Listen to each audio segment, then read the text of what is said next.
Hi, so let's talk about the verse, which is a little amorphous because it's changed function over the decades, the centuries really. Initially, the verse had a lot of storytelling content. The verse had the bulk of the story, and then there was a little kind of filler, music-y, tag, dancey thing, and then you go back to the second verse, and a little la-da-da-da-da, and then the third verse, and a little la-da-da-da, and the fourth verse, and a little la-da-da, and you were done. But the verse carried the storyline. Over the years, the verse got smaller and smaller, and the refrain got longer and longer, and in a number of pieces, the verse has now actually disappeared. Don't even use it. It's become either non-existent or just a little intro, a little 4-bar thing. So let me take you back in time a little bit to the verse per se, because it's changed structure and size and function over the years. It's hard to pin down and give an exact definition about length and purpose and function and quality and mood and all that kind of thing. Essentially, it's whatever precedes the refrain, or conceivably whatever precedes the chorus. Oftentimes, in a verse-chorus structure, you will have more than one verse. Whereas in a refrain structure, you'll have only the verse once, and it's more like an introduction than it is a verse. It will appear, then there'll be a refrain, and you won't go back to hear the verse again. If you do hear the verse again, the words are invariably different. Verse 2 is different from verse 1. You won't ever go back and hear the same words of the verse. Again, you might hear little phrases or bits and pieces of it repeating, but you won't have the whole verse repeating intact. That just won't happen. Think of it like in a hymnal. You know how you'll have there'd be number verses, 1, and you sing through that, and then there'd be like a little 2-line thing about rockabye, da da da da da da da da da, and then you go back and hear a verse, and then you'll hear the little 2 lines of tag, and then there's verse 3, 2 lines of tag, verse 4. It's that kind of structure. Traditionally, that's what the verse is, which means it's set to the same music, or virtually the same music. The words change, the music is for all intents and purposes, identical. If you want to be a purist, it is exactly identical. You remember from your hymnals, there's some pickups that are a little bit different, or sometimes there's 2 syllables over this note, which in the first verse only had 1 syllable, that kind of thing. There are little variants there. But if you want to be a purist, like I am, it should be identical music in when you go back. Verse 2 should match verse 1 exactly, absolutely, syllable for syllable, dotted quarter note for dotted quarter note, 16th note for 16th note, and pickup for pickup, and fermata for fermata. Even emotion for emotion, if you can pull it off. The second line, if it's got a cadence that's going and rising to some more emotionally powerful moment in the first verse, it should have that same emotional rise in the second verse, because the words line up underneath the same music. That's the way you should think of it. It's not the way you should notate it.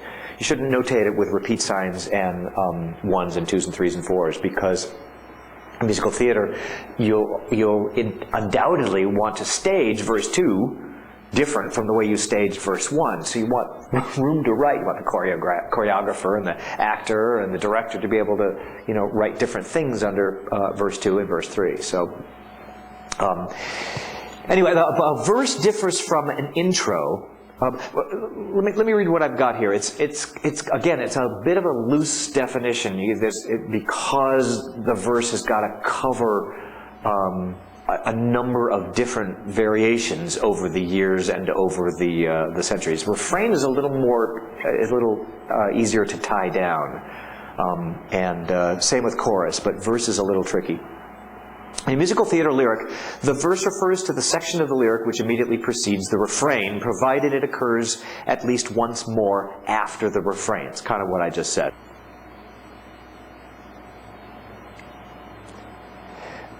I want to make a small distinction between a verse and an intro, just to be clear here.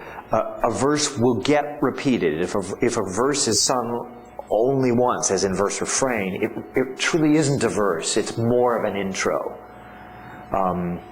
Even though if you had, if the verse were exactly like this and there were a second verse, it would be like this, but there isn't a second verse, and it has the exact same words, the exact same structure as if you would have repeated it, but you don't repeat it, it's still really just an intro. If you don't go back and sing it a second time, it's not really a verse. It just precedes everything. All right. On the other hand, a lyric can contain both an intro and a verse. You can have a little thing which precedes the first verse, and then the verse, the chorus, and then another verse. You wouldn't repeat the intro material. You would repeat the verse. You with me? You could have an intro and then a refrain, you're done. You could have a verse, refrain, verse, refrain, or verse, chorus, verse, chorus. You could also have an intro and a verse, provided that the verse gets repeated. Yeah? That's clear enough, yeah? I want to make a brief distinction between the verse and the intro,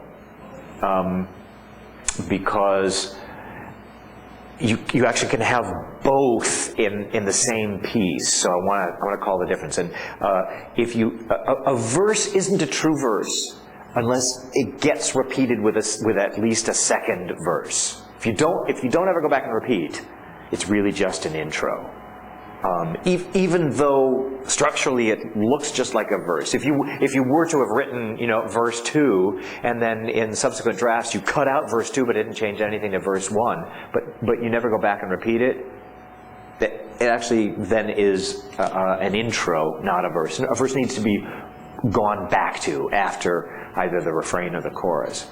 And you could have an intro prior to the chorus. You could have an intro that leads prior to the verse. You could have an intro that leads into the verse, provided you go back and repeat the verse. You wouldn't repeat the intro, because then it isn't an intro, it's part of the stuff that repeats, yeah?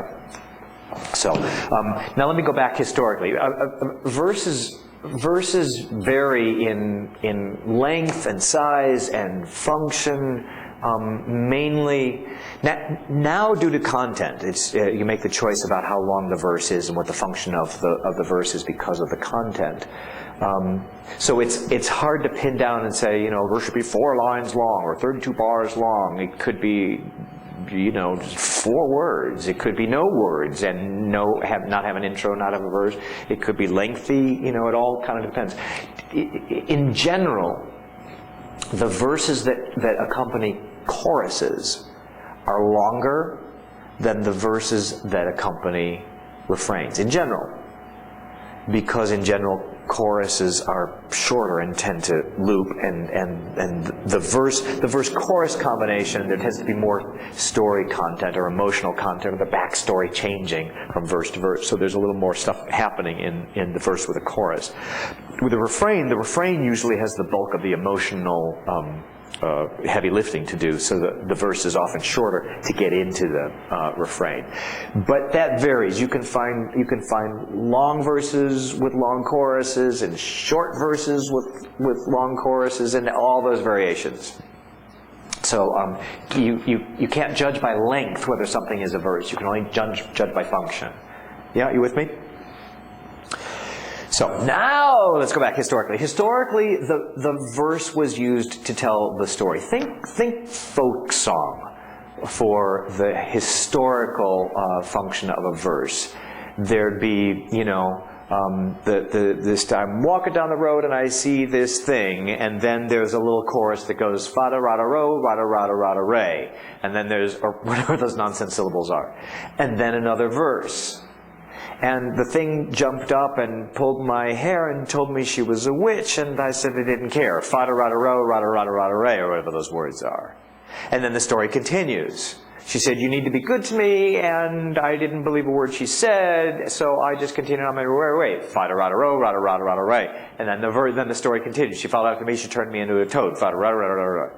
You follow that? The verse has the story, and the chorus often is just a short little thing, usually with nonsense syllables or containing nonsense syllables or having a portion of nonsense syllables. We'll talk about the chorus in the next unit, but you can see structurally the difference between, and count the number of times in this video that I do this and just sort of hold my fingers up. How many was that so far? Don't count. You can see already that the 16th century, 17th century folk song has a different theatrical approach. Here's the story, and the chorus doesn't really have any dramatic purpose. It's just kind of a little pause, a little settling in moment. It sort of absorbed the content of the verse. You can see we've shifted a lot from that since that day. Those songs that are now refrain driven hardly have any story content at all. The verse just basically sets up the refrain. Where am I at? During the first half of the 20th century, the refrain started to come into prominence, and that's where the songwriters started to explore a little bit of progression and a little bit of something more than fa-da-ra-da-ra-ra, something more than a chorus. Some things started to happen in there, and they found that structure so versatile and so interesting that they found they didn't really have a need for too much of the chorus. And in fact, the verse became less and less and less and less and less important, and now there's a number of songs that, although a verse has been written for them, they're performed completely without them. Somewhere Over the Rainbow doesn't have we hardly hear that verse at all. We just do the 32 bars of the song itself. But then, round about the 60s and 70s, when rock and pop started to influence musical theater, the verse-chorus started coming back in, and the verse in pop music started fading even further into significance, and it became just the chorus, the drive, the get to the tune, get to the loop, get to the dance. A different way to look at this, different way to think about this, is that over time, the line between the verse and the refrain has become less and less distinct. Once upon a time, there was the verse and this fa-ra-ra-ra-ra-ra. Then the refrain got a little bit longer, and the verse got a little bit shorter, and then sometimes you sort of link them and you don't go back and do a chorus. It became one big long thing, and it became less and less important whether it was the structure of the verse. The structure of the refrain was so powerful. And then you couple that with the influence of the chorus, of the singing, looping part of the chorus, and it's become now difficult to talk about the contemporary verse as a verse. It no longer functions. It doesn't. It's not structured like it is in the hymnal. You don't have the same. No, you just sort of have some stuff. and then the chorus happens, and then some other stuff which is of a slightly different shape, where it's longer, or it's shorter, or it's different, or there's 2 or 3 people, and maybe some story, and then maybe a little dance, and then the chorus. It's become a sort of like a chorus sandwich rather than verse, chorus, verse, chorus. It's chorus, and then something else happens, and then chorus, and then something else happens, and then chorus. It's almost A, B, C, B, D, B, E, B. Not exactly. There's parts of it that repeats, but it's a much more, how do we say, versatile. It's a much less predictable beast. What happens after you've done the chorus, whether you go back and repeat it with a verse, or you do something different and then come back. It's less predictable to know what's happening there. So that's why the definition we're using here is pretty loose, except to say that the section of the lyric which immediately precedes the refrain, provided it occurs at least once more after the refrain. However, The main traditional purposes of the verse are still viable today, when there is a verse, when there is a recognizable verse. And that is, let me talk about 3 different aspects for content of the verse. When there is content and not just, you know, hey, I was walking down the street and I heard someone say, and then you go straight into the chorus. These 3 areas are establishing a context for the refrain. This is what I'm talking about here is more about setting up the refrain. This is more for musical theater songs than it is for verse, chorus, verse, chorus. I'm talking now about verse, refrain, setting up the refrain, setting up that structured section where progressions can take place, where character is developed. And I'm not talking about the verse that precedes a chorus. I'm not talking about the verse that precedes a thing which is supposed to be, you know, looped and danced and group song, and there isn't a lot of emotional content there. Or if there is, it's one emotion that kind of stays put and loops. Again, we'll talk about the chorus separately in the next video. If I've confused you in this moment here, go back and look at this moment after you know what I'm talking about with the chorus. But so, the 3 things I'm about to talk about here, of the function of the verse, is the function of the verse setting up the refrain. Not the chorus, the function of the verse setting up a refrain can be one of 3 different things. It can set up a physical scene. It can be narrative. It can be storytelling, or it can be interpretive and set the refrain in different contexts. Let me break these apart into those 3 areas. Again, it's physical, narrative, and interpretive. So let me start with the physical. The physical is pretty straightforward. The verse can, and in fact often does, set the scene for the refrain. It can describe a physical location, a bench, a beach, a ship. Here I was on the ship and I was waving goodbye when this is what I had to say. Or it can set a time, whether it's summer or when I was 16, or now that we're old, or the day after the wedding, or that kind of thing. And when the verse in verse 2 and or verse 3 or 4, when you go back to it and reverse and repeat the verse, by changing some of those elements, you can change the context or the meaning of the refrain. If, for instance, you've set the scene in one particular location, then you hear the refrain.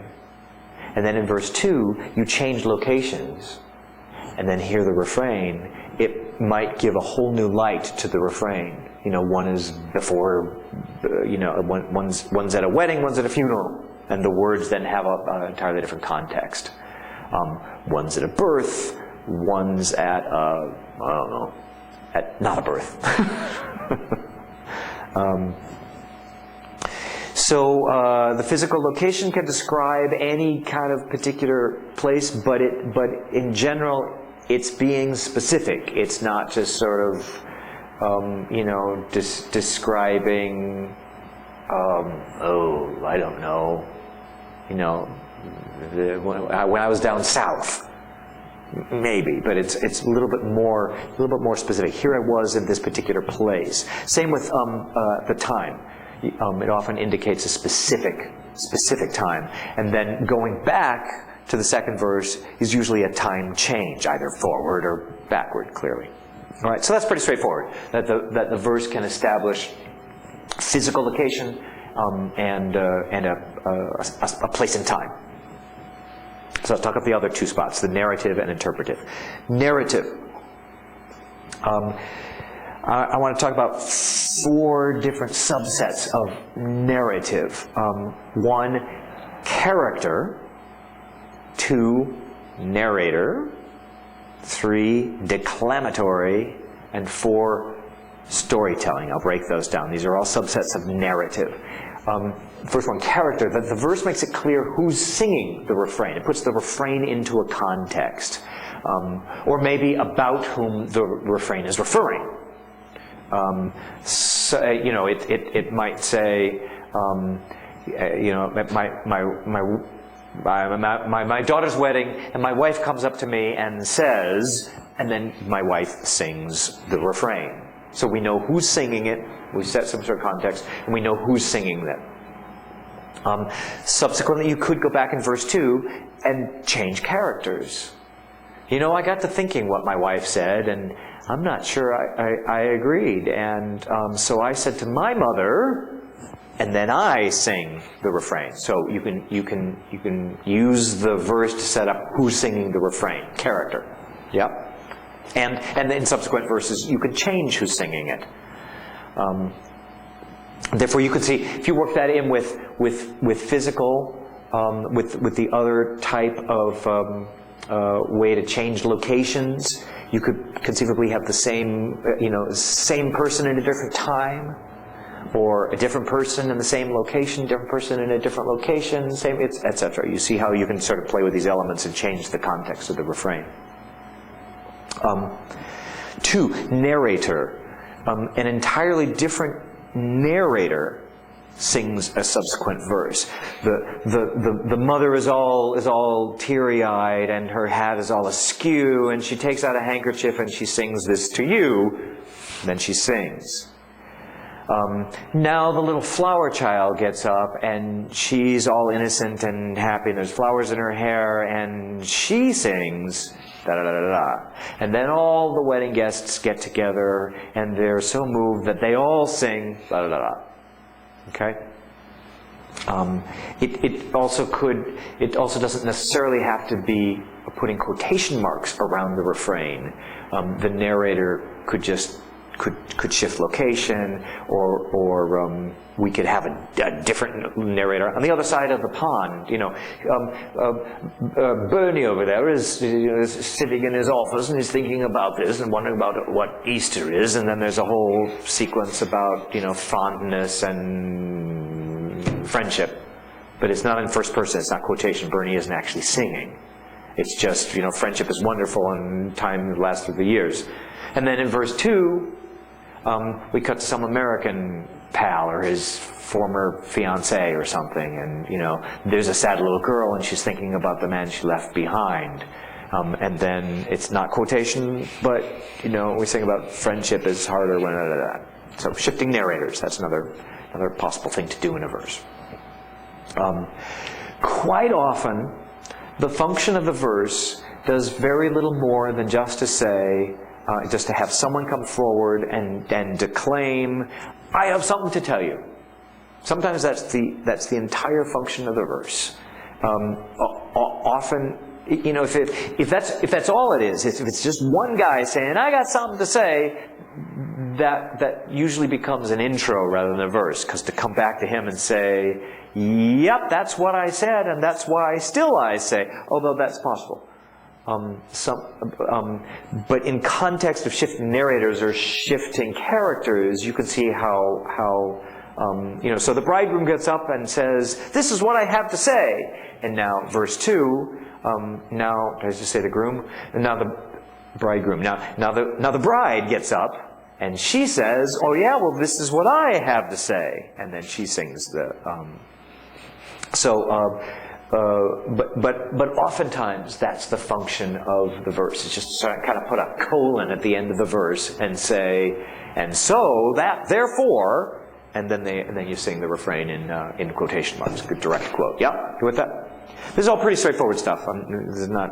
If you analyze it, you'd come up with the same stuff.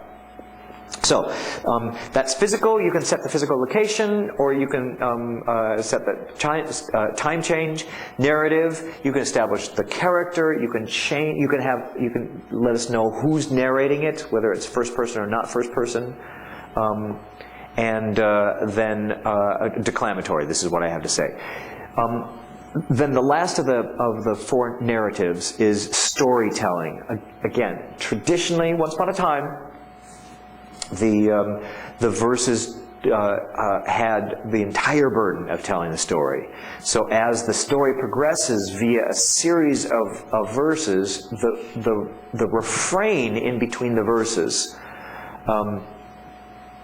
can do one of a couple of things. If the verses are story heavy, probably the refrain is going to be relatively content light, because if we've got 4, 5, or 6 different chapters of this story, we don't want to. You don't want such a long refrain that suddenly the whole song is 20 minutes long. And if the refrain is going to be not changing, the more content there is to the verses, often the less content there is in the refrain. Not always the case, but often. But the main purpose of storytelling in musical theater, in verses in musical theater, is to put the refrain in a different context. Is once upon a time this happened, and this set of characters, and here's where we're at, and then the refrain happens, and then you go back and the story has changed, and therefore more often than not, the character's relationship to the refrain has changed. It becomes ironic, or they now rue the words, or think of them in a different light, or sense the irony of it. You follow that?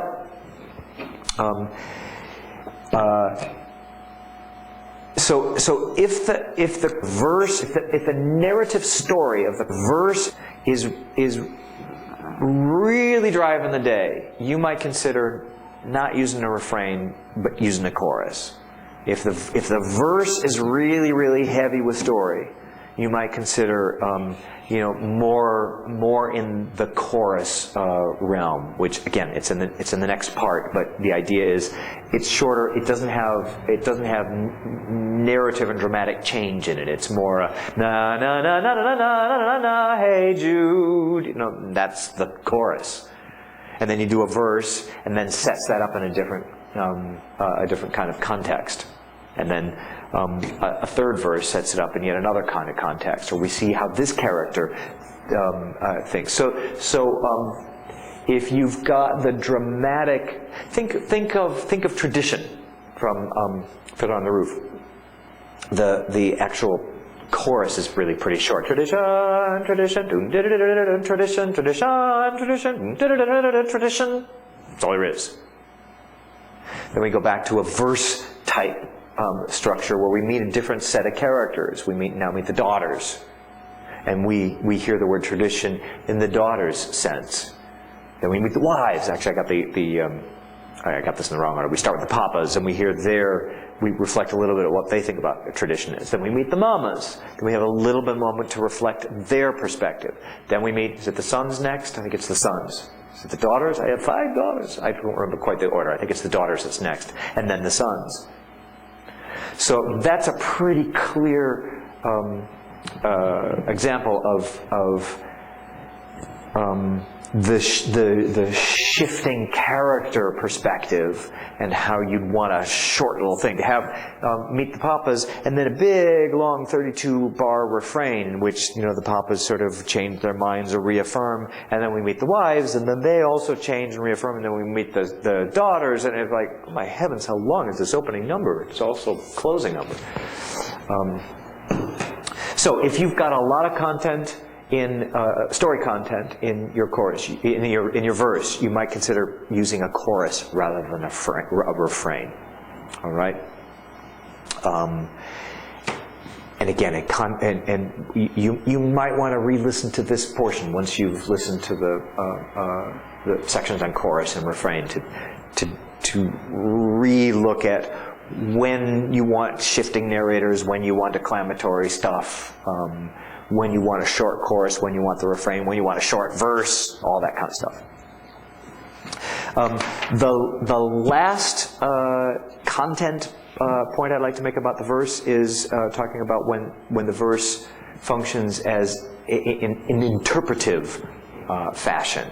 That is, when it's setting up a point of view and the point of view shifts, or when it's setting, or maybe it makes the refrain now double entendre, or the opposite meaning.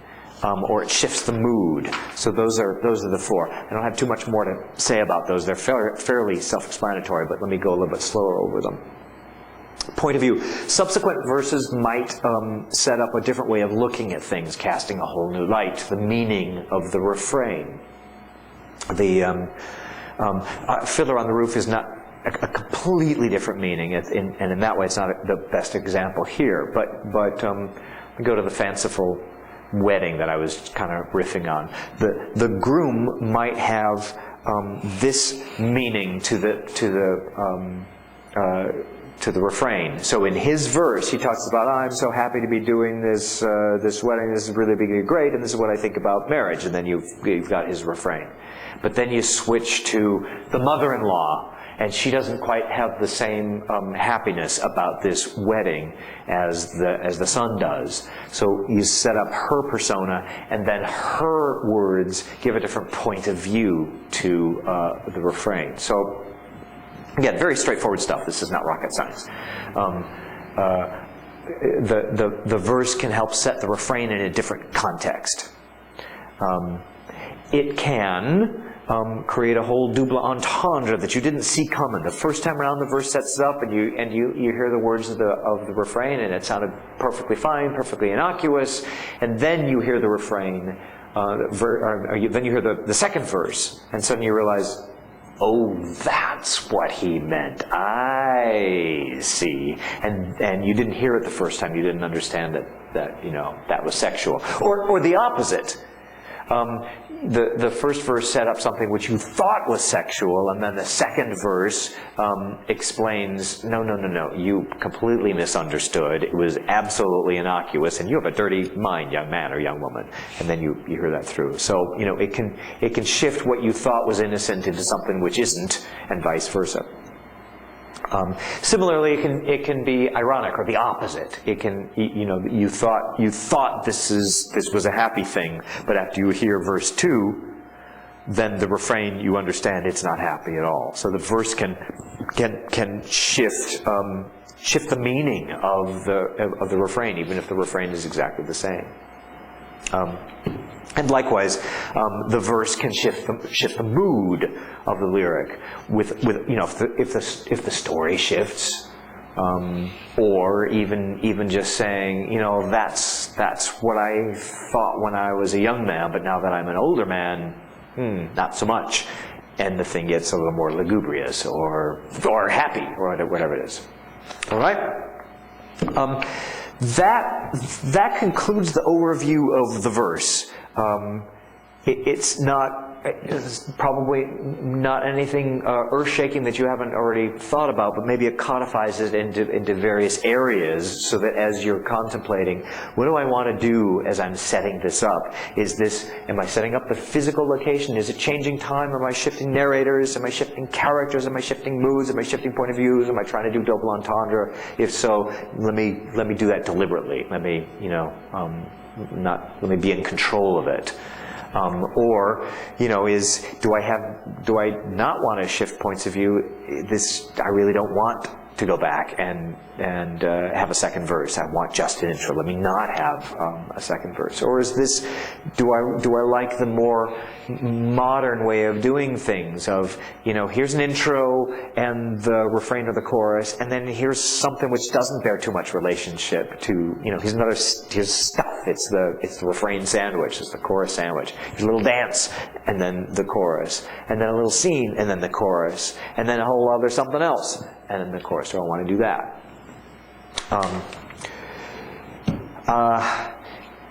Again, you might want to come back to this section and hear it in context of the whole thing.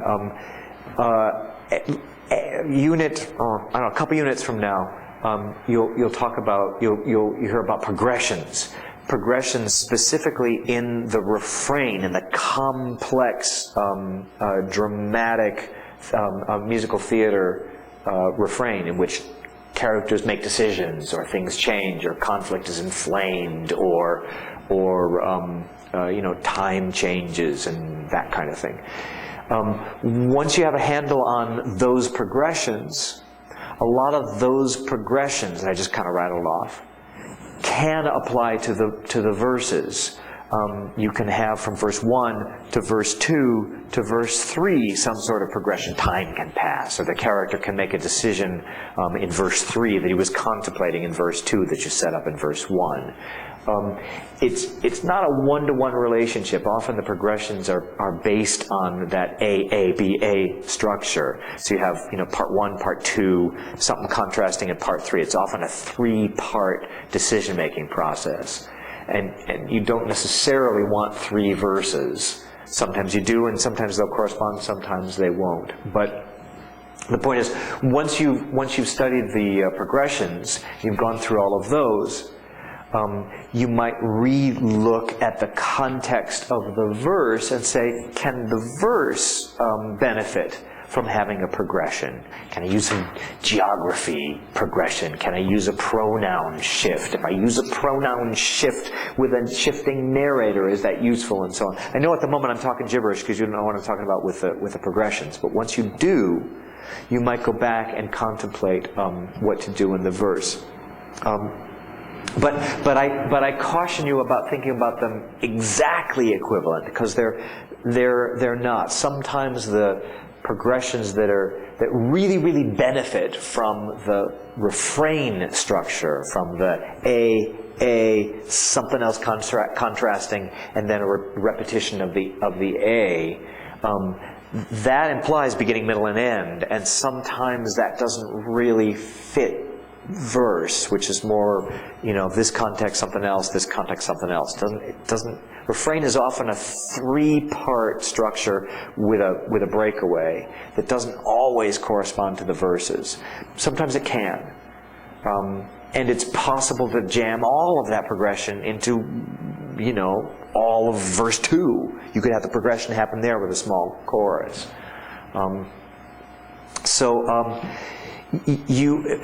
For those of you that are conversant in pop structure, verse chorus, bridge, you might see that verse chorus,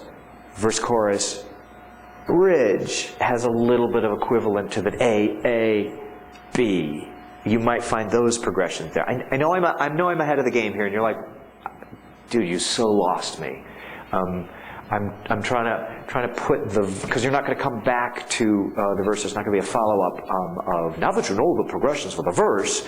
That's what this is designed for you to say, is once you know the progressions, come back and revisit the verse and say, which of these progressions are useful in verse and its storytelling, and which aren't. Some will work well, some won't work well. Some that don't work well for this particular verse are going to work just fine for another one later on down the road in a different show, in a different song, a different character, different setup. So when you conclude with what structure to use, don't forget the verse as we're talking about the structure of the refrain. Don't forget that the verse can borrow some of this, particularly in the verse chorus context. All right. So let me get off of the gibberish and sum up with something that you actually know what I'm talking about. The verse is a bit, I'm just summarizing here, the verse is a bit of an amorphous beast. You can kind of use it how you want to use it. But you should keep your content in mind. If you're telling a really intricate story, you might want to contemplate a series of verses with short choruses. If your story doesn't progress very much, you might want, short verses, or maybe no verse but just an intro. But if you do have the opportunity in your verse to set up the refrain, that's its major function these days in musical theater, is to put the refrain into a context, to set it physically, either in location or with time or both. To set the narrative context with a character or a narrator, or some sort of declamatory, and this is what I have to tell you, or some sort of storytelling where things are changing from verse to verse. And then finally interpretive, to have the verse set set the refrain in a different context with a shifting point of view, or double entendre, or making the refrain be something opposite, or changing the mood. All right, so all of that is possible to do within a verse. It all really just kind of depends on your book and your story and your context of which of those things to choose. Your content is going to drive you to choose the right structure, and vice versa. The structure is going to quite dictate the content itself. This structure is not going to lend itself to this sort of storytelling. And this content is going to imply this kind of structure. All right? So, that's the verse. Upcoming next is the chorus, followed by the refrain, and then progressions. And then finally, which structure to choose. Thank you much. See you next time. Bye-bye.